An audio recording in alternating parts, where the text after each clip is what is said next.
ہے رمضان میں آتی نماز تراویح، سنو کیا سکھاتی نماز تراویح، سنو کیا سکھاتی نماز تراویح۔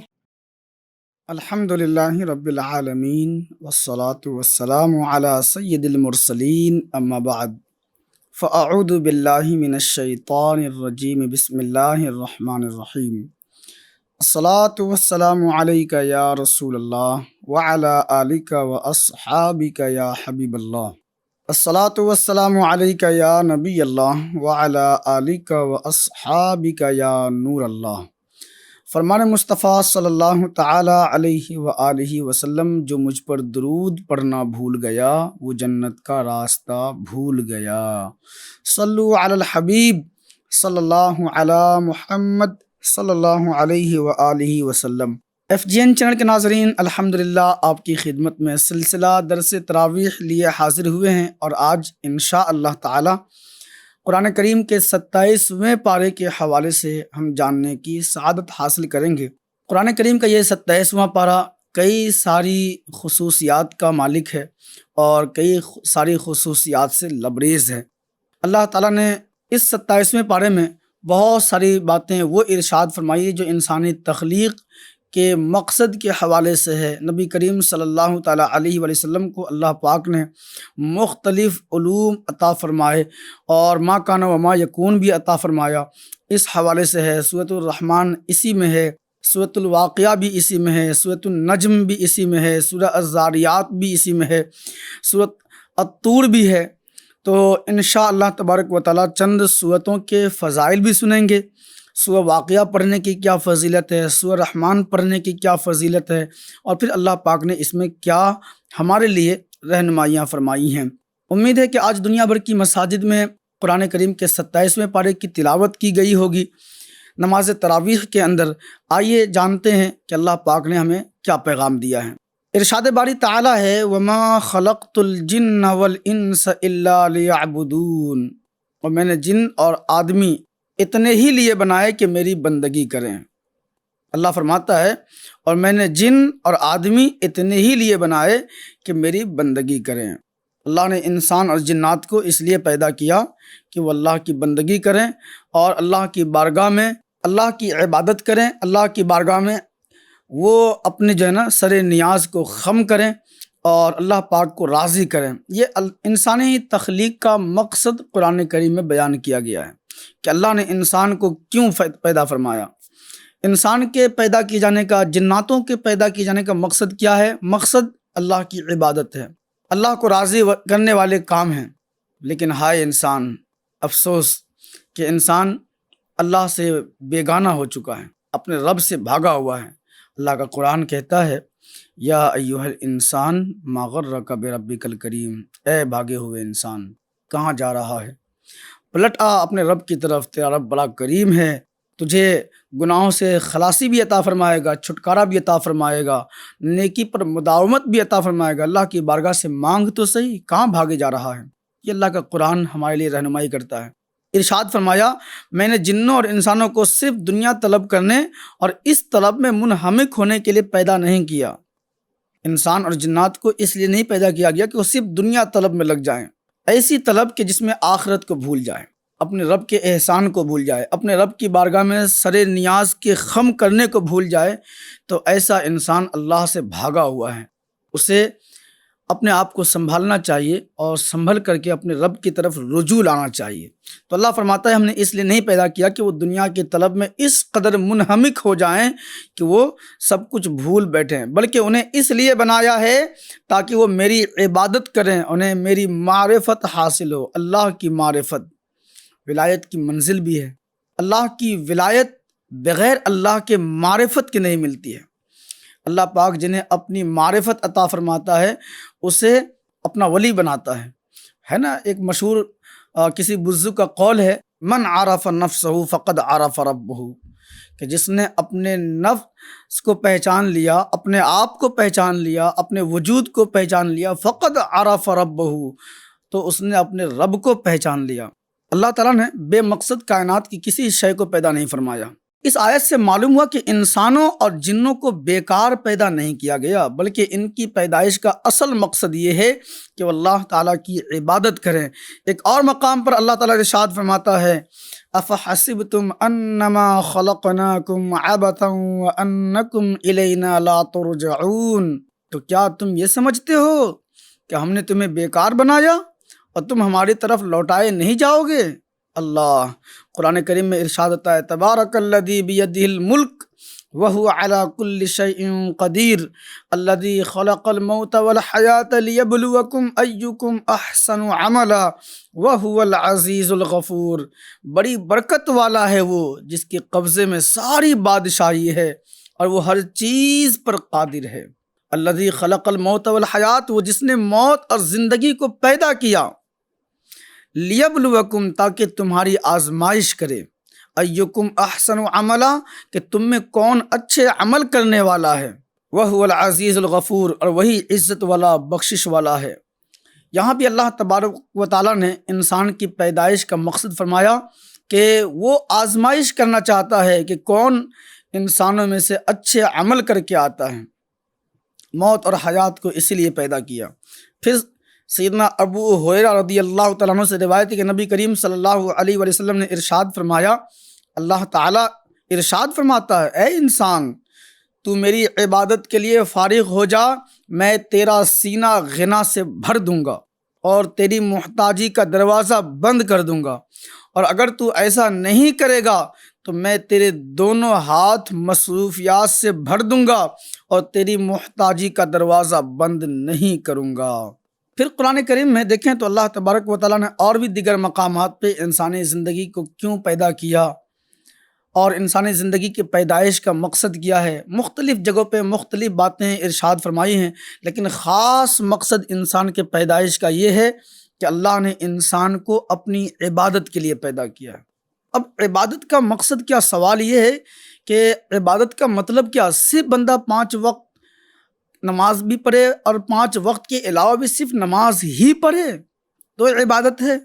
نہیں، علماء فرماتے یہ صرف عبادت کا مقصد جو ہے نا، عبادت کی وسعت اس قدر زیادہ ہے اور لفظ عبادت میں اس قدر ہمگیریت ہے اور اس قدر وسعت ہے کہ صرف نماز ہی پر عبادت کا اطلاق نہیں ہوتا۔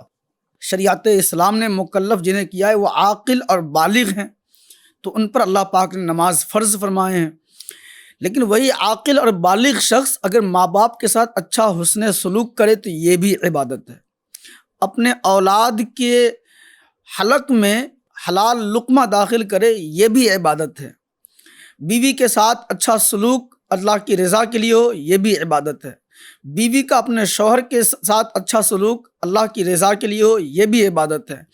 اور دیکھ لیں کہ غریبوں، فقیروں، یتیموں، مسکینوں کے ساتھ جو ہے نا اچھا برتاؤ، ان کی ہمدردی، ان کے ساتھ جو ہے نا غمخواری کرنا، ان کی کفالت کرنا، ان کی خدمت کرنا، علماء کی دستبوسی کرنا، ان کی مجلس اختیار کرنا، قرآن کی تلاوت کرنا، نوافل کی کثرت کرنا، نوافل روزے کی کثرت کرنا، نوافل نماز کی کثرت کرنا، اور بھی اعمال خیر جو ہیں اللہ کی رضا کے لیے کرنا، تو اللہ پاک ان ساری چیزوں کو عبادت بنا دیتا ہے اور عبادت کے طور پر قبول فرماتا ہے۔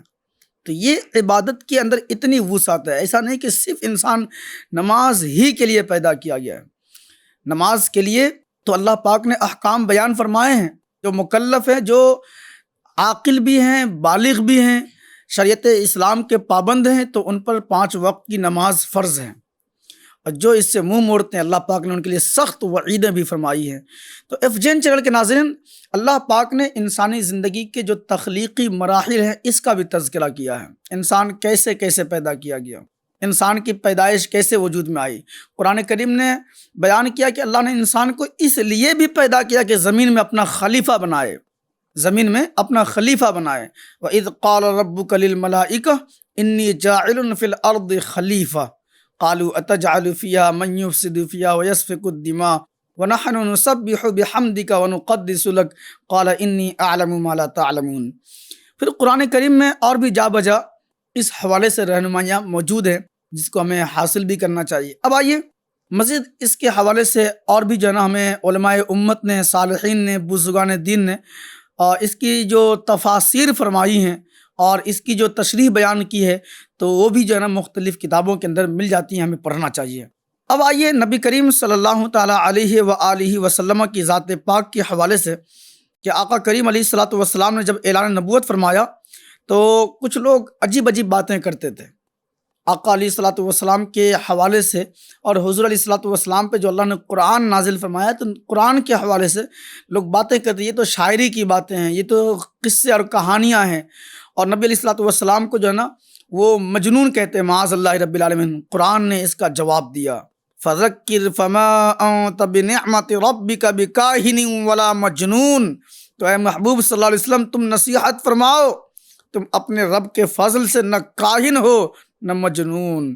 اس آیت سے یہ بھی معلوم ہوا کہ جو مبلغ دین کی راہ میں کوشش کرے، دین کی دعوت عام کرے، جو لوگوں کو پیغام الہی پہنچائے، نبی کریم صلی اللہ تعالیٰ علیہ وسلم کی سنت اور سیرت کو عام کرے، تو اس دوران اگر انہیں کچھ سب و شتم کیا جائے یا اسے کچھ کہا جائے اور انہیں اگر طعن و تشنیع کا سامنا ہو، تو اس سے دل برداشتہ ہو کر نیکی کی دعوت چھوڑنا نہیں چاہیے۔ نبی کریم صلی اللہ تعالیٰ علیہ وآلہ وسلم کی ذات پاک کے بارے میں یہاں تک آتا ہے کہ آقا علیہ الصلوۃ والسلام کے خلاف عرب کے رؤسا اور اس وقت کے سرداران ایک جگہ جمع ہو کر ابو طالب کے گھر پر آ کر جمع ہو گئے، اور جمع ہونے کا مقصد کیا تھا کہ اے ابو طالب، آپ کے بھتیجے محمد اگر یہ چاہتے ہیں کہ عرب کی کسی حسینہ سے شادی کرنا چاہتے تو ہم وہ بھی کرانے کے لیے تیار ہیں، اگر یہ مالداری چاہتے ہیں تو ہم عرب کے تمام اموال کو ان کے قدموں میں جمع کرنے کے لیے جو ہے تیار ہیں، پھر اگر یہ سرداری چاہتے ہیں تو ہم ان کو اپنا سردار ماننے کے لیے تیار ہیں، بس ایک بات ہے کہ یہ اعلاء کلمت الحق سے باز آ جائیں۔ نبی کریم صلی اللہ تعالیٰ علیہ وآلہ وسلم نے اس وقت میں مبارک جملہ ارشاد فرمایا اور ببانگ دہل فرمایا تھا، کیا کہ اے چچا جان، اگر یہ میرے ایک ہاتھ میں سورج لا کر کے رکھ دیں اور دوسرے ہاتھ میں چاند لا کر رکھ دیں، پھر بھی میں اعلاء کلمت الحق سے، اللہ کے کلمے کو بلند کرنے اور پیغام الہی کے پہنچانے سے باز نہیں آؤں گا۔ قرآن کریم میں اللہ تبارک و تعالیٰ نے نبی کریم علیہ السلام کے لیے فرمایا نا، یا ایھا الرسول بلغ ما انزل الیک من ربک وان لم تفعل فما بلغت رسالتہ واللہ یعصمک من الناس۔ اب نبی کریم صلی اللہ تعالیٰ علیہ وسلم کے لیے یہ بات جب قرآن کریم نے بیان کر دی کہ نبی کریم علیہ الصلوۃ والسلام نہ کاہن ہیں نہ مجنون ہیں، ام یقولون شاعر نتربص به ریب المنون قل تربصوا فانی معکم من المتربصین۔ اللہ فرماتا ہے، یا کہتے ہیں یہ شاعر ہیں، ہمیں ان پر حوادث زمانہ کا انتظار ہے، تم فرماؤ انتظار کیے جاؤ، میں بھی تمہارے انتظار میں ہوں۔ عرب کے لوگ جو زمانے جاہلیت کے لوگ تھے اور جو اپنے باپ دادا کے نخرے پر جو ہے نا اور ان پر تفاخر کرتے تھے اور یہ کہا کرتے تھے کہ ہم تو ایسے ایسی توقعات رکھتے ہیں، اگر کوئی نبی ہوتا تو ان کے پاس بلڈنگ ہوتے، بنگلے ہوتے، وہ ہمارے خاندان سے ہوتے، ان کے بڑے بڑے جو ہے نا رتبے ہوتے ظاہری طور پر، یعنی وہ بڑے مالدار قبیلے سے ہوتے وغیرہ وغیرہ۔ ان کی کانسیپٹ، ان کی تصورات یہ تھے۔ جب نبی علیہ الصلوۃ والسلام کو اس طرح کی باتیں کہیں تو وہ کہنے لگے آگے بڑھ کر کے کہ ہمیں تو ان پر حوادث زمانہ کا جو ہے نا انتظار ہے۔ کون؟ وہ بے دین اور بے ایمان لوگ یہ تصور لے کر اٹھے تھے کہ ہم تو یہ اس دن کا انتظار کر رہے ہیں کہ حادثات زمانہ جو ہے نا ان کو رسوا کر دے، معاذ اللہ رب العالمین، یا زمانے کے حوادثات انہیں اپنے پنجوں میں جکر لے۔ تو اللہ تعالیٰ نے آیت نازل فرما دی، کیا قل تربصوا فانی معکم من المتربصین، تو تم فرماؤ انتظار کیے جاؤ، میں بھی تمہارے انتظار میں ہوں۔ کہ اس بات کا انتظار دیکھے تو صحیح، وہ لوگ جو نبی کریم علیہ الصلوۃ والسلام پہ سب و شتم کرتے تھے، نبی کریم علیہ الصلوۃ والسلام کے بارے میں طعن و تشنیع کرتے تھے، آقا کائنات صلی اللہ تعالیٰ علیہ وآلہ وسلم کی راہوں کو جو ہے روکنے کی کوشش کرتے تھے، نبی کریم علیہ الصلوۃ والسلام کی تبلیغ میں رکاوٹ بنتے تھے، تو آج ان کا نام مٹ گیا، ان کا نشان مٹ گیا، ان کی جو ہے نسلیں مٹ گئی، ان کا فکر مٹ گیا، ان کی تاریخ مٹ گئی، نہ ان کا کوئی نام لیوا ہے، اگر نام کچھ ملتا بھی ہے تو لعنت کے ساتھ ہے، ملامت کے ساتھ ہے۔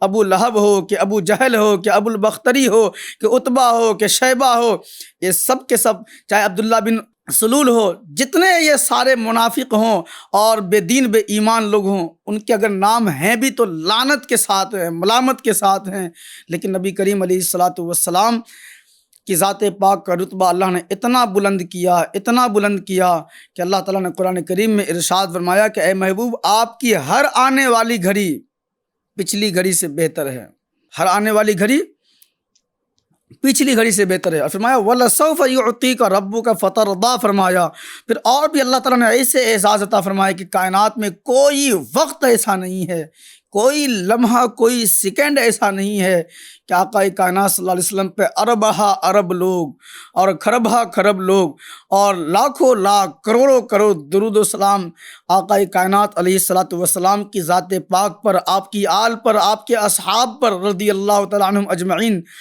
درود پاک کے نغمے جاری و ساری اور بھیجے جا رہے ہیں۔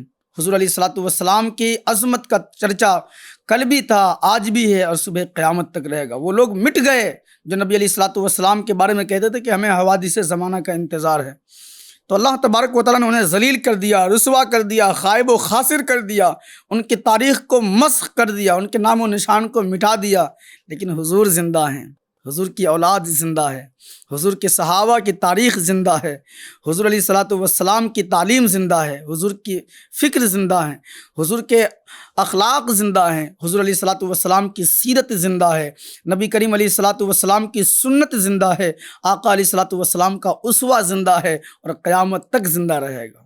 یہ نبی کریم علیہ الصلاۃ والسلام کو اللہ پاک نے اعزاز بخشا اور فرمایا ما انت بنعمت ربک بمجنون، تم اپنے رب کے فضل سے مجنون نہیں، قرآن کریم میں بیان کیا گیا۔ پھر فرمایا وما صاحبکم بمجنون، اور تمہارے صاحب مجنون نہیں، یعنی نبی علیہ الصلاۃ والسلام کے لیے قرآن نے ضمانت دی انہ لقول رسول کریم وما هو بقول شاعر قلیلا ما تؤمنون ولا بقول کاہن قلیلا ما تذکرون تنزیل من رب العالمین۔ اللہ کا قرآن بیان کرتا ہے بے شک یہ قرآن ایک کرم والے رسول سے باتیں ہیں اور وہ کسی شاعر کی بات نہیں ہے، تم بہت کم یقین رکھتے ہو، اور نہ کسی کاہن کی بات ہے، تم بہت کم نصیحت مانتے ہو۔ یہ قرآن سارے جہانوں کے رب کی طرف سے اتارا ہوا ہے۔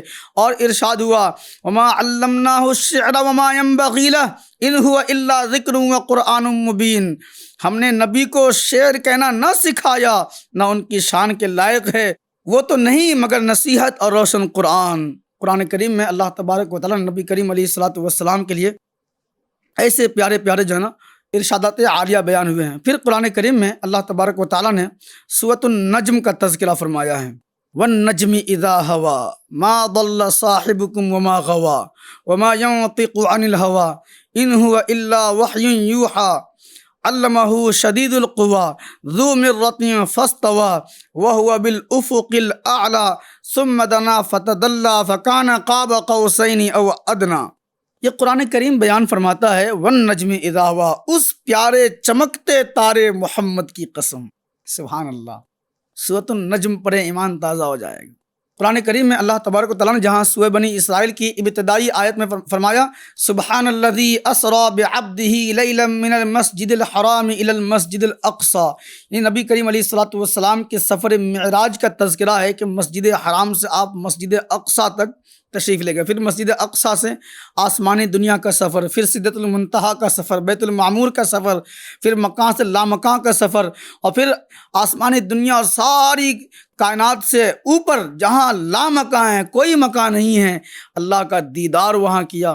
اس کا پس منظر قرآن کریم نے سورۃ النجم میں بیان کیا ہے والنجم اذا ہوا، اس پیارے چمکتے تارے محمد صلی اللہ علیہ وسلم کی قسم جب یہ معراج سے اترے۔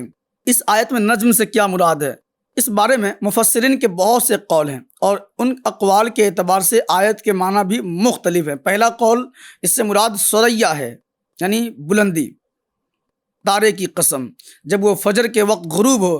یاد رہے کہ اگرچہ ثریا کئی تارے ہیں لیکن ان پر نجم کا اطلاق عرب والوں کی عادت ہے، اور اس کی بہت علمی تفسیر ہو جائے گی۔ پھر آگے اللہ تبارک و تعالیٰ ارشاد فرماتا ہے ما ضل صاحبکم وما غوا، قرآن بیان کرتا ہے کہ تمہارے صاحب نہ بہکے نہ بے راہ چلے۔ پھر قرآن کریم بیان کرتا ہے وما ينطق عن الهوى ان هو الا وحی یوحی، اور وہ کوئی بات اپنی خواہش سے نہیں کرتے، وہ تو نہیں مگر وحی جو انہیں کی جاتی ہے۔ یعنی نبی کریم صلی اللہ علیہ وسلم کوئی بات اپنی من سے اپنے خواہش سے نہیں فرماتے ہیں، بلکہ اللہ پاک جو ان پر وحی فرماتا ہے وہی بات امت کو سکھاتے ہیں۔ علمہ شدید القوا، انہیں سکھایا سخت قوتوں والے طاقتور نے۔ ذو مرۃ فاستویٰ، پھر اس جلوہ نے قصد فرمایا۔ وَهُوَ بِالْأُفُقِ الْأَعْلَىٰ، اور وہ آسمان بری کے سب سے بلند کنارہ پر تھا۔ پھر آگے اللہ ارشاد فرماتا ہے ثُمَّ دَنَا فَتَدَلَّىٰ، پھر وہ جلوہ نزدیک ہوا، فَكَانَ قَابَ قَوْسَيْنِ أَوْ أَدْنَىٰ، پھر وہ جلوہ نزدیک ہوا، پھر خوب اتر آیا، تو اس جلوے اور اس محبوب میں 2 ہاتھ کا فاصلہ رہا بلکہ اس سے بھی کم۔